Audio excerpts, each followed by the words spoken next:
हिमालय पर्वत पर तीसरा वीडियो है ये। इसके पहले दूसरे वाले वीडियो में मैंने बताया था कि हिमालय की 4 समानांतर पर्वत श्रेणियां हैं जो कि पूर्व पश्चिम दिशा में विस्तृत हैं। इन चारों समानांतर पर्वत श्रेणियों का नाम था ट्रांस हिमालय, वृहद हिमालय, लघु हिमालय और शिवालिक श्रेणी।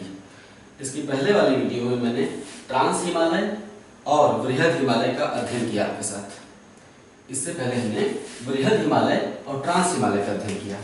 लाल रंग की रेखा देख रहे हैं, ये वृहद हिमालय है। वृहद हिमालय के उत्तर में 3 श्रेणियां हैं यहाँ पे, जिन्हें हम क्या कहते हैं, इन तीनों पर्वत श्रेणियों को ट्रांस हिमालय कहते हैं। इन तीनों पर्वत श्रेणियों के विषय में आपने दूसरे ट्रांस हिमालय की जो 3 पर्वत श्रेणियां हैं दूसरे वीडियो में आपने अच्छे से अध्ययन किया। इसके अलावा आप वृहद हिमालय का भी अध्ययन कर चुके हैं जो लाल रंग की रेखा है। आज इस तीसरे वीडियो में हम लघु हिमालय और शिवालिक हिमालय की चर्चा करेंगे। जो हरे कलर की रेखा है वो लघु हिमालय है और उसके दक्षिण में जो नीले कलर की रेखा है वो शिवालिक हिमालय है। समझ गए आप? हरा वाला लघु या मध्य हिमालय, इसे हिमाचल हिमालय भी कहते हैं। लघु, मध्य या हिमाचल हिमालय, या फिर उसके दक्षिण में शिवालिक हिमालय। चौथी श्रेणी और सबसे नवीन पर्वत श्रृंखला हिमालय की कौन सी है? शिवालिक हिमालय, सबसे दक्षिण में। ठीक है, तो आइए हम लघु हिमालय या मध्य हिमालय से चर्चा शुरू करते हैं। मध्य हिमालय का आपके साथ हम अध्ययन करते हैं। वृहद हिमालय के बारे में मैंने जैसा बताया था तो उससे आपको ये पता चला कि वृहद हिमालय बहुत ऊंचा है। हिमालय की सभी ऊंची चोटियां, चाहे एवरेस्ट हो, कंचनजंगा हो, नंदा पर्वत हो, या फिर धौलागिरी हो, या अन्नपूर्णा हो, मकालू हो, मंसालू हो, नामचा बरवास चोटी हो, सभी ऊंची चोटियां वृहद हिमालय पर स्थित हैं। हमारा उद्देश्य यहाँ पे ये बताना है कि वृहद हिमालय इतना ऊंचा है कि उसके सभी ऊंचे शिखर साल भर बर्फ से ढके रहते हैं, हिमाच्छादित रहते हैं, खुल नहीं पाते हैं मौसम में। इसके चलते वृहद हिमालय ज्यादातर बर्फ से ढका है, वनस्पतियां कम होती हैं, खूबसूरती वहां से बर्फों में ही ढूंढी जा सकती है, सिर्फ बर्फ में। जबकि लघु हिमालय उसकी अपेक्षा बहुत ही रुचिकर और जानने लायक है, इसीलिए मैंने इसे हरा हरा बनाया।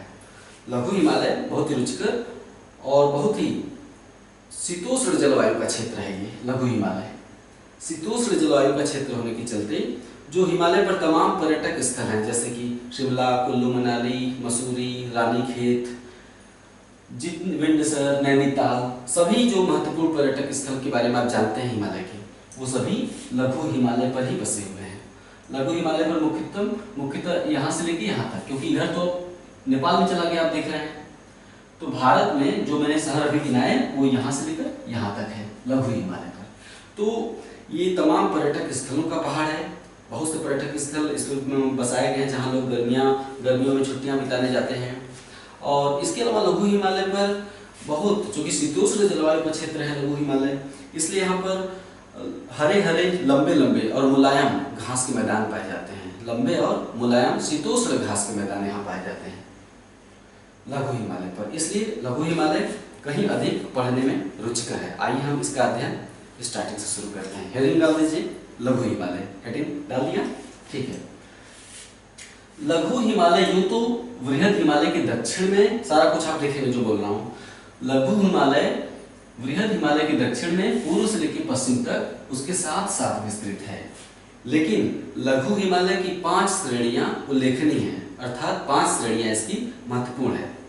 सबसे पश्चिमी श्रेणी पीर पंजाल कहलाती है, जम्मू कश्मीर में है। उसके पूर्व में धौलाधार श्रेणी है, हिमाचल प्रदेश में है।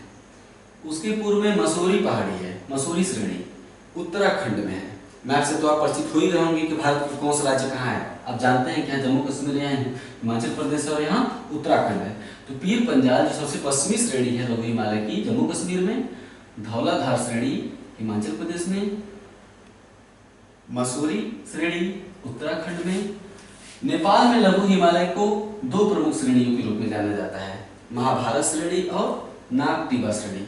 महाभारत श्रेणी और नागटिबा श्रेणी, लघु हिमालय के ही 2 नाम हैं नेपाल में। ठीक है। इसके अलावा पूर्व में भी लघु हिमालय विस्तृत है, लेकिन क्षीण हो गया है। यहाँ पे क्षीण हो गया है अर्थात इसका स्वतंत्र अस्तित्व उतना नहीं रह जाता, क्योंकि मैंने बताया था कि हिमालय जो पूर्वी हिमालय है अपेक्षाकृत सकरा है और पश्चिमी हिमालय अपेक्षाकृत चौड़ा है और पूर्वी हिमालय अपेक्षाकृत सकरा है, जिसके चलते पूर्वी हिमालय में तीनों श्रेणियां इतनी नजदीक आ जाती हैं कि पर्वतों का अलग से उल्लेख करने के मायने नहीं रह जाते हैं, क्योंकि तीनों श्रेणियां आपस में सटती हुई नजर आती हैं। इसलिए लघु हिमालय का अध्ययन नेपाल के महाभारत और नागटिबा श्रृंखलाओं तक ही करना अपेक्षित है। ठीक है, आइए बात शुरू करते हैं पीर पंजाल श्रेणी से। लघु हिमालय की सबसे पश्चिमी श्रेणी जम्मू कश्मीर राज्य में, सारे फैक्ट लिखने हैं। सबसे पश्चिमी श्रेणी जम्मू कश्मीर राज्य में, पीर पंजाल के उत्तर में श्रीनगर है और पीर पंजाल के दक्षिण में जम्मू है, जहां वैष्णो देवी माता का मंदिर है। ये जम्मू है और ये है श्रीनगर। पीर पंजाल के उत्तर में श्रीनगर। तो जम्मू से श्रीनगर एक सड़क जाती है, जम्मू से एक सड़क जाती है। तो जम्मू से श्रीनगर जाने वाली सड़क बनिहाल दर्रे से होकर गुजरती है। पीर पंजाल श्रेणी पर ही बनिहाल दर्रा है। तो जम्मू से श्रीनगर जाने वाली जो सड़क है वो बनिहाल दर्रे से होकर गुजरती है। इस सड़क मार्ग को हम जम्मू कश्मीर सड़क मार्ग कहते हैं। कौन सी? जम्मू कश्मीर सड़क मार्ग। जवाहर सुरंग इसी दर्रे में स्थित है, बनिहाल दर्रे में। जो जम्मू कश्मीर मार्ग है वो जवाहर सुरंग से होकर गुजरती है। जवाहर सुरंग बनिहाल दर्रे में ही है। अब आइए बात करते हैं धौलाधार पहाड़ की, धौलाधार श्रेणी की। धौलाधार श्रेणी को हम हिमाचल हिमालय भी कहते हैं, क्योंकि यह लगभग पूरी तरह से हिमाचल प्रदेश में बसा हुआ है। जो हिमाचल प्रदेश की राजधानी शिमला, शिमला धौलाधार श्रेणी पर ही स्थित है। ये मैंने शिमला बनाया है, ये धौलाधार श्रेणी पर ही स्थित है। ओके, धौलाधार श्रेणी के पूर्व में मसूरी है और मसूरी के पूर्व में नेपाल में नागटिबा और महाभारत श्रेणियां हैं।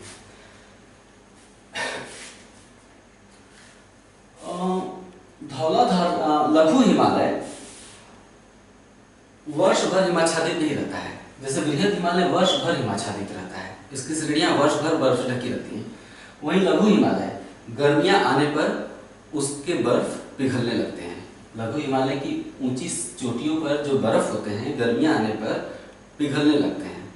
जब गर्मियां आने पर बर्फ पिघल जाते हैं लघु हिमालय पर, तो उसकी ढालों पर खूबसूरत मुलायम लंबे घास के मैदान उगाते हैं। लघु हिमालय की ढालों पर, ये हो गया लघु हिमालय का ढाल ऐसे, ठीक है। इसका जो ढाल है, इसके ढालों पर लंबे मुलायम शीतोष्ण घास के मैदान आते हैं। इसको आप ऐसे समझेंगे, लिखेंगे ऐसे कि जहाँ बृहद हिमालय वर्ष भर हिमाच्छादित रहता है, वहीं लघु हिमालय शीतोष्ण जलवायु का क्षेत्र है। इसके चलते लघु हिमालय की ढालों पर शीतोष्ण मुलायम घास के मैदान पाए जाते हैं। इन शीतोष्ण मुलायम घास के मैदानों को जम्मू कश्मीर में मर्ग कहते हैं। ढालों पे ये पीर पंजाल दिख रहे हैं ना, जम्मू कश्मीर में लघु हिमालय को किस नाम से जानते हैं? पीर पंजाल नाम से। तो मैंने बोला कि इन मुलायम घास के मैदानों को जम्मू कश्मीर में मर्ग के नाम से जाने जाते हैं, जो ढालों पर उगते हैं घास के मैदान। तो जैसे गुलमर्ग और सोनमर्ग जम्मू कश्मीर में है। इन शीतोष्ण मुलायम घास के मैदानों को उत्तराखंड में बुग्याल और पयाल नाम से जानते हैं। जम्मू कश्मीर में मर्ग के नाम से जानते हैं, जो शीतोष्ण मुलायम घास के मैदान है, और उत्तराखंड में बुग्याल और पयाल नाम से जानते हैं। मैं लिखूं बुग्याल और पयाल। बुग्याल और पयाल क्या है? शीतोष्ण मुलायम घास के मैदान है। कहाँ पे है? उत्तराखंड में। कौन से पर्वत पर? लघु हिमालय की ढालों पर। ठीक है।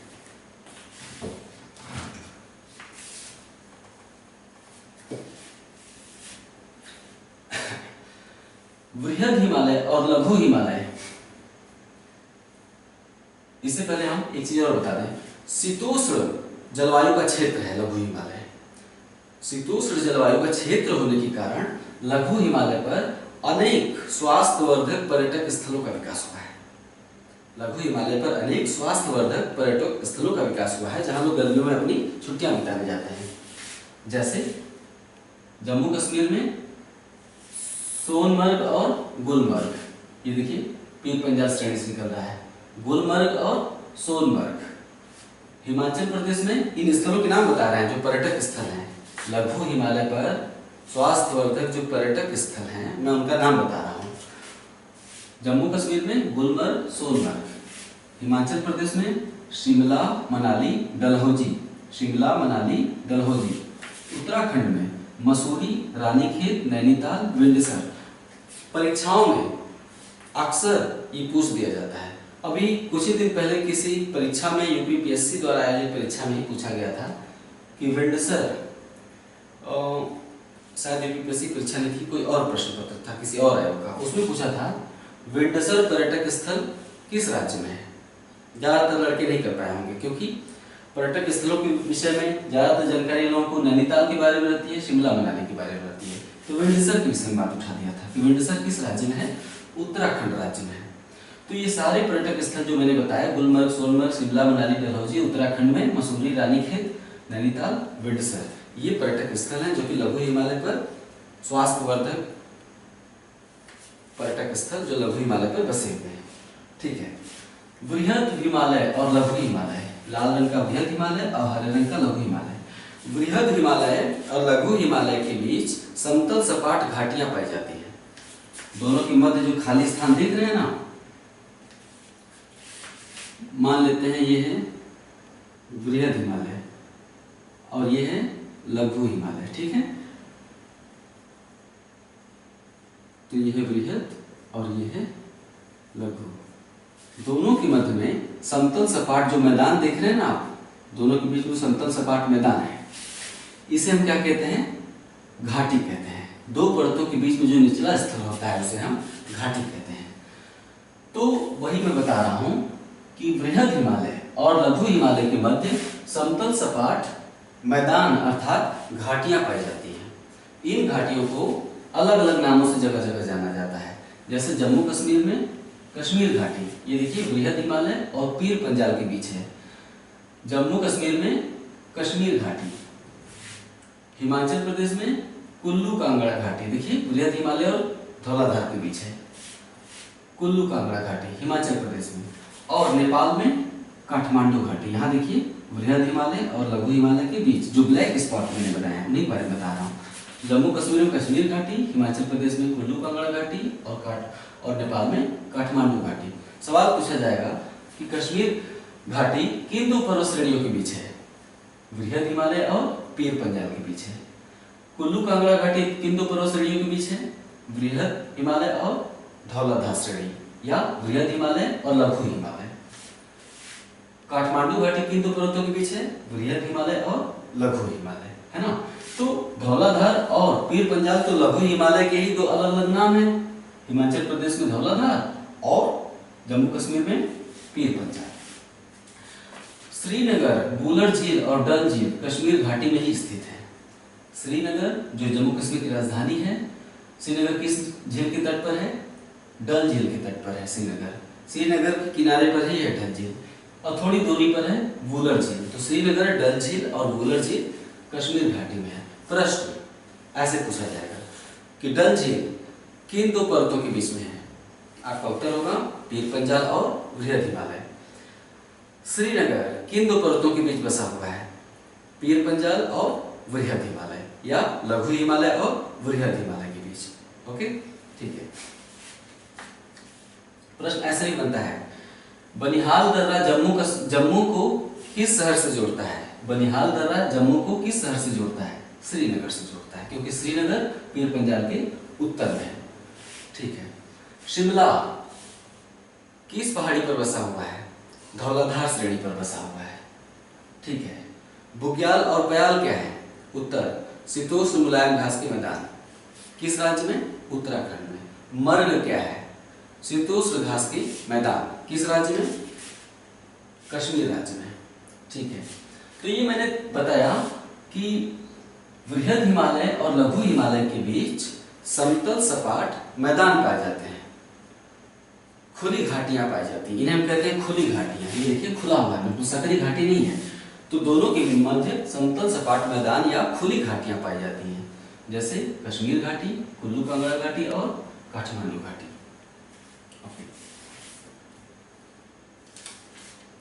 इसके अलावा यहाँ पे है सिक्किम। सिक्किम में एक महत्वपूर्ण घाटी है यहाँ पे चुम्बी घाटी। प्रश्न ये पूछा जा चुका है, 2-3 बार पूछा जा चुका है कि चुम्बी घाटी किस राज्य में है? सिक्किम राज्य में है। किन दो पर्वतों के बीच है? बृहद हिमालय और लघु हिमालय के बीच चुम्बी घाटी बसा हुआ है। पश्चिमी हिमालय में घाटियां पाई जाती हैं पर्वतों के बीच। पर्वतों के बीच आप इसे लिखेंगे कि पश्चिमी हिमालय में श्रेणियों के बीच घाटियां पाई जाती हैं, समतल सपाट मैदान पाए जाते हैं या खुली घाटियां पाई जाती हैं।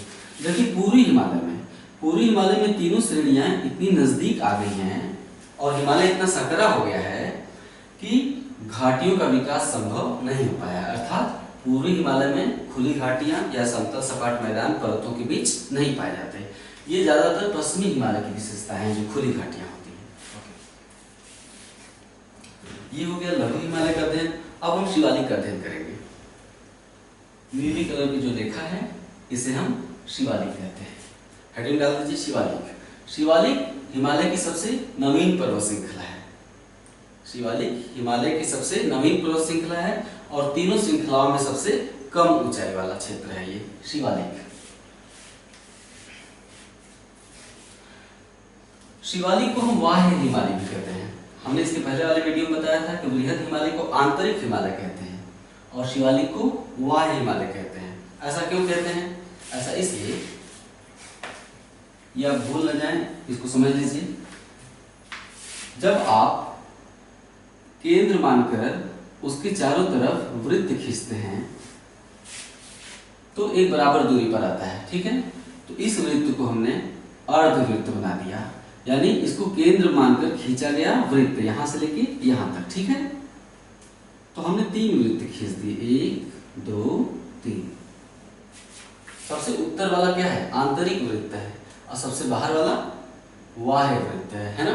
ये अगर सेंटर से देखें, जहां से दूरी लेकर, जहां से त्रिज्या लेकर खींचा गया है, इसे यहां से त्रिज्या लेकर खींचा गया है, तो ये उत्तर वाला सबसे आंतरिक है और बाहर वाला बाह्य वृत्त है। इसीलिए बृहद हिमालय को आंतरिक हिमालय कहते हैं और शिवालिक श्रेणी को बाह्य हिमालय कहते हैं। ये सबसे बाहरी श्रेणी हिमालय की। ओके,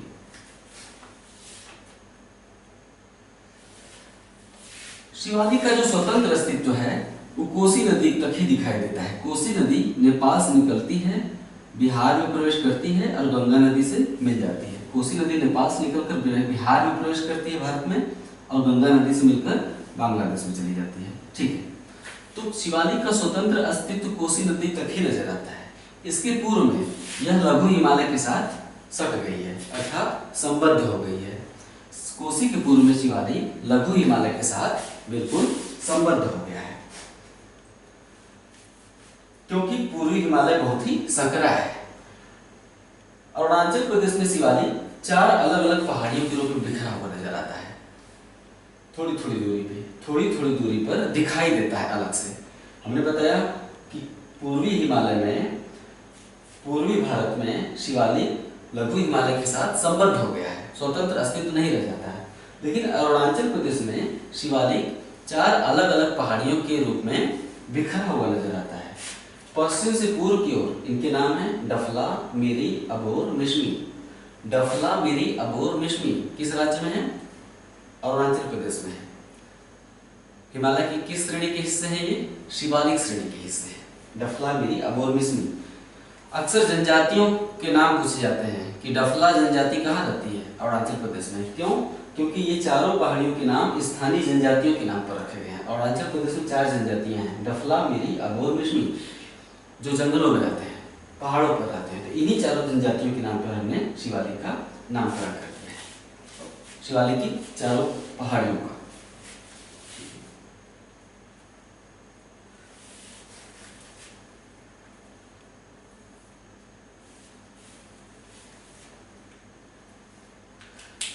जैसे बृहद हिमालय और लघु हिमालय के मध्य खुली घाटियां पाई जाती हैं। बृहद हिमालय और लघु हिमालय के मध्य समतल सपाट मैदान अर्थात खुली घाटियां पाई जाती हैं, जिन्हें हम कश्मीर घाटी, कुल्लू घाटी और काठमांडू घाटी कहते हैं। उसी प्रकार लघु हिमालय और शिवालिक के मध्य भी घाटियां पाई जाती हैं। उसी प्रकार लघु हिमालय और शिवालिक के मध्य भी घाटियां पाई जाती हैं, अर्थात समतल सपाट मैदान पाए जाते हैं। इन मैदानों को लघु हिमालय और शिवालिक के मध्य विद्यमान इन मैदानों को उत्तराखंड में दून और द्वार कहा जाता है, जैसे देहरादून और हरिद्वार। ठीक है। पश्चिमी और पूर्वी छोर पर हिमालय अचानक मोड़ लेता है। ठीक है। पश्चिमी और पूर्वी छोर पर अचानक हिमालय दक्षिण की ओर मोड़ लेता है। जो पश्चिम में जो मोड़ है, तीखा मोड़ है, वो सिंधु गार्ज के पास है। सिंधु नदी का गार्ज है, हम बताते हैं गार्ज क्या है। फिलहाल आप फैक्ट लिख लीजिए कि पश्चिमी छोर पर जो मोड़ है हिमालय में, वो सिंधु गार्ज के पास है, और पूर्वी हिमालय में जो मोड़ है वो दिहंग गार्ज के पास है। दिहंग गार्ज, यहाँ पे दिहंग गार्ज। तो पूर्वी मोड़ दिहंग गार्ज के पास और पश्चिमी मोड़ सिंधु गार्ज के पास। ये गार्ज क्या है आइए बताते हैं। पहले तो हमने इसके पहले वाले बताया था कि सिंधु नदी चेमा युंगडुंग ग्लेशियर से निकलती है। सिंधु नदी चोमा युंगडुंग ग्लेशियर से निकलती है और लद्दाख और जास्कर, यहाँ पे लेह बसा हुआ है सिंधु नदी के किनारे, लेह। तो लद्दाख और जास्कर श्रेणियों के बीच से होते हुए सिंधु नदी यहाँ पर पाकिस्तान में चली जाती है। ठीक है। यहाँ पर चली जाती है पाकिस्तान में, यहाँ पर। तो ये है सिंधु गार्ज। गार्ज क्या होता है आइए देखते हैं।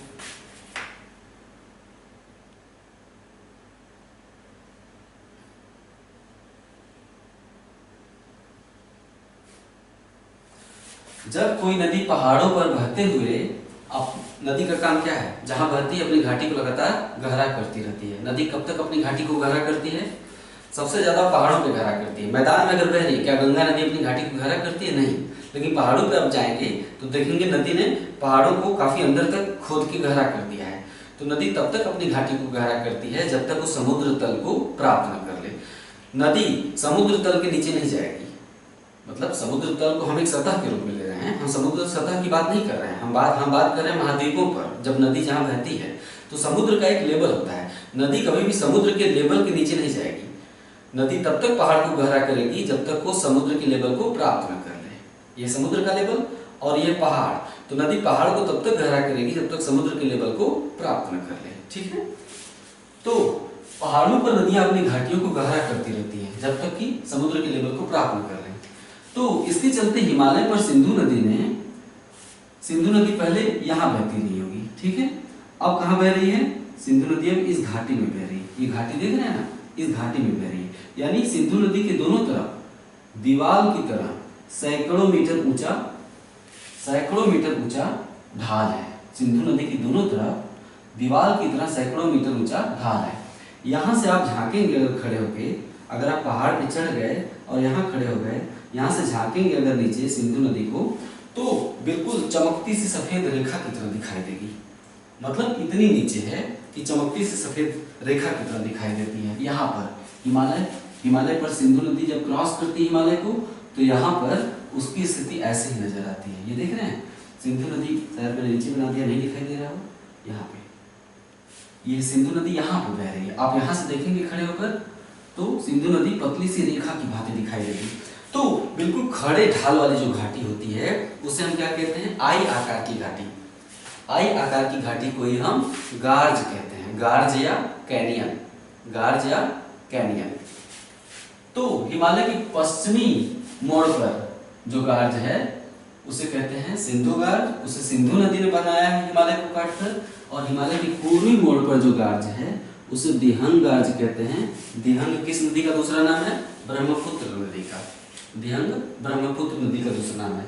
यानी यही मानसरोवर झील से निकलती है ब्रह्मपुत्र नदी और यहाँ पे हिमालय को काट कर भारत में अरुणाचल प्रदेश में प्रवेश करती है। तो इस गार्ज को, जो ऐसा गार्ज बनाया गया है हिमालय पर, ये गार्ज आपको शायद हल्की रेखा है ना दिखाई दे रहा हो, मैं इसे फिर से बना दूं। ठीक है। तो यहाँ पर जो गार्ज बनाया गया है इस तरह से ब्रह्मपुत्र नदी द्वारा, उसे हम कहते हैं दिहंग बेल्ट। आपको क्लियर हो गया होगा? ठीक है। तो हमने लास्ट में ये बोला कि हिमालय पश्चिमी मोड़ जहां बनाता है, पश्चिमी छोर पर जहां मोड़ बनाता है दक्षिण की ओर, कहां बनाता है? सिंधु घाट के पास। और पूर्वी छोर पर जब हिमालय मुड़ता है तो कहां मुड़ता है? दिहंग घाट के पास। आपसे कुछ सवाल, उत्तर दीजिएगा कमेंट बॉक्स में। विश्व की दूसरी सबसे ऊंची चोटी का नाम बताइए। विश्व की सबसे ऊंची एवरेस्ट है, दूसरी सबसे ऊंची चोटी का नाम बताइए। ठीक है। दूसरा सवाल, हिमालय पर स्थित भारत की सबसे ऊंची चोटी का नाम बताइए। तीसरा सवाल, राकापोशी शिखर किस पर्वत श्रेणी पर है? राकापोशी शिखर किस पर्वत श्रेणी पर है? चौथा सवाल, हिमालय क्षेत्र में एंथ्रेसाइट कोयला किस क्षेत्र में पाया जाता है? हिमालय पर एंथ्रेसाइट कोयला, जो कि सर्वोत्तम कोटि का कोयला होता है, किस क्षेत्र में पाया जाता है? पांचवा सवाल, सोना किस प्रकार की चट्टानों में पाया जाता है? मैंने जब चट्टान का अध्ययन में करवा रहा था कि भारत की भूगर्भिक चट्टानें, तो मैंने बताया था चट्टानें 6 तरह की हैं। आर्कियन चट्टान, धारवाड़ चट्टान, कुड़प्पा चट्टान, गोंडवाना चट्टान, विंध्यन चट्टान और दक्कन ट्रैप। तो इतनी तरह की चट्टानों में सोना कौन सी चट्टान में पाया जाता है? इसका उत्तर दीजिए। मैंने तय किया है कि मैं हर वीडियो में कुछ न कुछ आपसे सवाल पूछा करूंगा और कमेंट बॉक्स में मैं उसका उत्तर ढूंढने का प्रयास करूंगा आपका कमेंट पढ़कर। तो ठीक है, जुड़े रहिए। हिमालय की तीनों श्रृंखलाएं आज खत्म हुई। कल या अगले वीडियो में मैं पूर्वोत्तर भारत के जो 7 राज्य हैं, अरुणाचल प्रदेश से लेकर त्रिपुरा और मिजोरम, यहाँ पर जब हिमालय दक्षिणवर्ती मोड़ लेता है तो पूरे पूर्वोत्तर भारत में जो छोटी छोटी पहाड़ियाँ हैं उनके विषय में बताऊंगा। छोटी छोटी पहाड़ियों के विषय में, कौन किस राज्य में है, उनकी विशेषताओं पर बात करूंगा। इसके अलावा हिमालय पर नदियों ने हिमालय को काट काट कर जगह जगह दर्रे बना दिए हैं, जैसे बनिहाल दर्रा। बनिहाल दर्रा भी, यहाँ पर अभी कोई नदी नहीं बहती है, बनिहाल दर्रे में फिलहाल कोई नदी नहीं बहती है, लेकिन हिमालय आज का नहीं है, पुराना है। नदियाँ हमेशा अपना मार्ग बदलती रहती हैं, एक रास्ते पर चलती हैं, कुछ हजार साल बाद उस रास्ते को छोड़कर दूसरी तरफ। क्यों? क्योंकि जमीन हमेशा, पहाड़ हमेशा ऊपर की ओर उठते रहते हैं। तो कभी कभी ऐसा भूसंचलन हो जाता है, पहाड़ ऊपर उठ जाते हैं और नदी अपना रास्ता बदल देती है। तो बनिहाल दर्रे में कभी नदी बहती रही होगी, आज नहीं बहती है। तो हिमालय पर जगह जगह पर ऐसे दर्रे हैं, जैसे बनिहाल दर्रा, बहुत से ऐसे दर्रे हैं। तो कल मैं उन दर्रों पर भी आपके साथ बात करूंगा। तो पूर्वोत्तर भारत की पहाड़ियों और दर्रों के विषय में हम कल जानेंगे। ओके, ठीक है, नमस्कार।